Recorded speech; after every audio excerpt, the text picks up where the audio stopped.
But let's spin things forward a bit, talk about conference championship races. As we all know, conference titles take on a new importance in the era of the expanded playoff, with champions of the top leagues having a pretty good chance at one of those automatic bids, automatic buys. So let's talk about the SEC a little bit more. Crowded at the top, as you see, but you see A&M and Alabama kind of in pole position for that SEC championship. A&M obviously has the edge there. Bama, as we mentioned, with the one loss on their ledger to Florida State at the start of the year. Right. I want to talk about this conference as a whole and their potential to get 5 teams into the college football playoff. We saw with the committee and how they valued this conference, putting, 5 or 6 teams in the top 20 of the rankings. So the likelihood of this conference getting 4 is over 97%. Yeah. If we're going to talk about a 5th team, Oklahoma or Texas are probably in that conversation. And that's going to be solved here pretty quickly with Oklahoma's remaining schedule, Bama, Missouri, and LSU. We're going to find out a lot about them in the next 3 weeks. And then the same thing with Texas. Really, their fate will be decided next week against UGA, right? And how they look in that matchup. And, right now, I got to see it to really kind of buy into it. I think the top 3 teams there in the SEC are the 3 best teams in the conference right now. I think the others are there's a lot to like about each one of them, and they all have kind of a different style that fits well. But Texas A&M and Alabama, to me, are I definitely can trust that football team. Georgia, I know the defense isn't quite what it used to be, but man, Gunnar Stockton, I just have faith that in a critical moment, he's going to make the big-time play for them when they need it. So I think the top 4 there are easy, right? They should be in it. The top 3, more importantly, though, I feel are the cream of the crop of this conference so right now. Between Texas, Vanderbilt, and Oklahoma, we went through the All-State Playoff Predictor. Everybody tune in on Tuesday. We have rankings reactions right after the rankings are released, and we give you the percentages of the likelihood of these teams getting in. Vanderbilt is a team that you can look at and say, okay, that was a big win for them today. Can they get in the playoffs? They only have 2 games left. The tough one left on their schedule is Tennessee on the road. Yep. Right? And they've pretty much beat everybody else in front of them. 2 tough losses. That is against Texas, and that is, of course, against Alabama in a game where they had 2 turnovers in the red zone. I think they have an opportunity to make the playoffs as well if they're a 2-loss SEC team. It's hard to keep that out. And then Texas, it's a little bit tougher for them. They got Georgia next week, and then they close out the season against Texas A&M. It's tough for me to foresee them winning both games, but let's just say they somehow lose one of those and split, and then somebody else does something.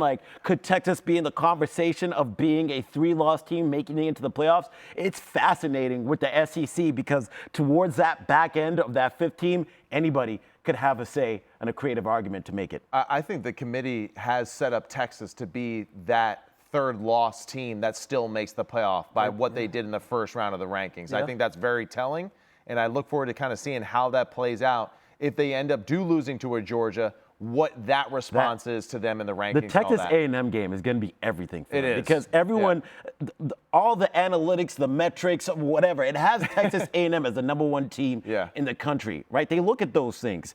And if Texas, let's just say, beats them at the end of the season, we have recency bias as humans, and it's going to be a tough one to look at, man. Wins and losses mean a lot more in this month. We have found that out to be the case over the last several seasons, really since the committee has come into place. So while the SEC is kind of crowded at the top, it really has been Alabama and Texas A&M as the 2-man show there. Same could be said for the Big Ten. Indiana and Ohio State, the lone undefeateds there in this conference. Seems like a collision course between these two for the race to Indianapolis this year, but there are still quite a few teams in the hunt for that potential 3rd playoff spot. Maddie, just your overall thoughts on the Big Ten and what we've seen through 11 weeks of college football. I trust the top 2 teams, Indiana, Ohio State, wholeheartedly. There's no doubt in my mind about those teams at all. Oregon, young football team. Man, this is a big-time win today. I'm really impressed, too, with Dan Lanning and Will Stein just saying, hey, this is what it is. It's an ugly game. We're going to run the football. We're going to win it that way. I think that's a huge growth moment for that football team to win a physical game like that across the country with crappy weather. Really impressive. I think Oregon's a year away from being a real championship contender, right? To actually win it all with a Dante Moore with another year of experience. I think the top 2 teams are easy all to right. go So for this is Christian in the. He's been cooking you in the chat. And That's fine. We've brought this up for you to be able to answer his question. Right. Go ahead and take a look. He said, and since Matt is so heavy on Indiana, which we aren't moving the goalpost on, they don't play a tough schedule enough to be respected if they get bumped out the playoffs. You know, my man, Christian, you didn't listen to the show then early on the day because I just went through the entire Big Ten conference and they beat every single team within the conference in the past 2 years except for Ohio State. And you know what? Other teams in the conference have that same issue. Yeah. They can beat everybody except for Ohio State. So I understand that, like, listen, maybe moving the goalposts is a little aggressive, but the truth is just like, enough with it already. I'm tired of it. Last year, like, I get it. It was funny, Indiana, weak schedule, all that. We've seen enough now. We have enough evidence as football fans to know that it's legit. You don't get lucky 2 years in a row winning 20 games. I mean, come on. And now. by that point margin that they've averaged And over the the point last margin. several years. I do think that there is a question to be asked about Indiana as it pertains to like the elite teams. There's no question this is a very, very good Indiana team, but are they going to win a game in the college football playoff So I this guess year? the real question, right, that we're answering for Christian is that maybe Christian realizes that the Big Ten isn't as good as a conference as maybe people thought it was going Which is into the fair. season. That's So fair. that's a whole other debate. I think that's Christian's point here. And by the way, Christian, we love how you're in here every single week. You're no active doubt. in the chat. Love it.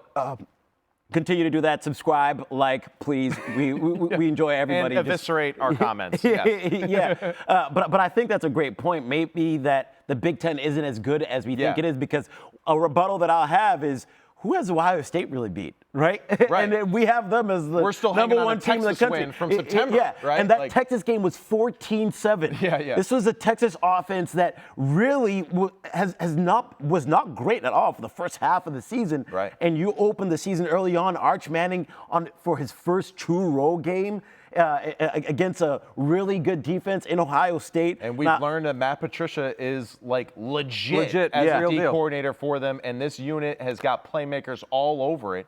And that's where, like, Ohio State, we're going to learn a lot about Indiana, right? Because it does seem like they're on a crash course right now in the Big Ten championship game. The question is, right, is there 4 teams? No, I don't think so. It's a 3-league race right now. And really with Oregon, we'll see too as well. They got a few tough ones at the end. All right, very good. So that's the SEC and the Big Ten. Let's move over to the Big 12. Yeah. You could make the case, based on what the committee has told us, that they are in a good position to send possibly 2 teams to the college football playoff. But did the way BYU lost today change our minds about how we view this conference as a whole in a potential 2-bid league? Unfortunately, I think BYU losing will affect the committee going forward, and it will affect how many teams the Big 12 Because how they gets. lost wasn't good either. Because how they lost wasn't good. This is an offense that statistically has been kind of average for the entire season. Now, the running game has been awesome and spectacular, but everything else is... They're limited. They're limited. I would agree with that. The defense, I think, is obviously very opportunistic. I wouldn't say that it's one of the better units with even in that conference. All right, they've made some big plays when they needed to, but I do believe that Texas Tech is by far the best chance the Big 12 has of making not just like being a participant, but actually making a run within the playoffs. And that's really now what we're getting into. Right. All right, it's not so about participating. It's according to about the run. ESPN analytics going into the game, there was a 49% chance that these 2 teams would see each other in the Big 12 championship game, as they both had a 70% chance to make it towards AT&T Stadium. So we could still see these 2 teams run it back in the Big 12 championship game, and I think it's tough to say which one would need to lose. I guess Texas Tech? let's say BYU loses. They already have one loss, right? Let's say they make it to the championship game and they lose against To Texas Tech Texas Tech? To the again, same team? Yeah. twice. No, they're not. I think they're out. They're out. I think They're out? I think the one way But let's say maybe it's a for close 2, one. Let's say it's a what if close one. BYU wins, though, over Texas Tech? But then Texas Tech has 2 losses. They have 2 loses. I don't know. Like, do you say, hey, So we I beat the said conference champion? Yeah. Does that give us enough to get through? That's a good point. Because that makes it very difficult. And listen, ladies and gentlemen, I love chaos. And I just thought of a chaotic situation. So I'm like, Dr. ooh, Doom yeah. over here. Ooh, that makes me really excited. Like, if we could get this rematch and then all of a sudden BYU ends up winning that game, but then Texas Tech can say, but we beat that champ, and then BYU, man. You'd have to tell Texas me Tech has 2 losses. Right. You'd have to tell me how Arizona State did the rest of the year. For That's me a to, good point, answer too. that question. Okay, Yeah. that's a good point. Yeah. Like, is Arizona State finished 3rd in the conference, or did they finish 6th? Okay. That would maybe answer that question. Towards the end of the season, we start to put a magnifying glass on these teams and how they've performed in other matchups. I mean, the first couple months of the season, it was sloppy for BYU. They fell behind against a couple of teams that is in Iowa State, Colorado, Damn near their Arizona. whole season has been like this. They're kind of the Virginia of the Big 12, honestly, in a lot of ways. They've snuck right by. So Yeah. you could have an argument of like, well, they barely just snuck into this opportunity at this point. So That's a good who point. knows? Yeah. We asked you to submit some questions, and you have. So let's get to one here regarding the ACC and the conference championship race. How will the ACC championship game shake up with Georgia Tech, UVA, Pitt, SMU, and Duke, all with 1 conference loss? Duke has 4 losses on the season. However, only one of those is in conference play. Duke will get UVA, I believe, next week. So that could shake out some things there between those two.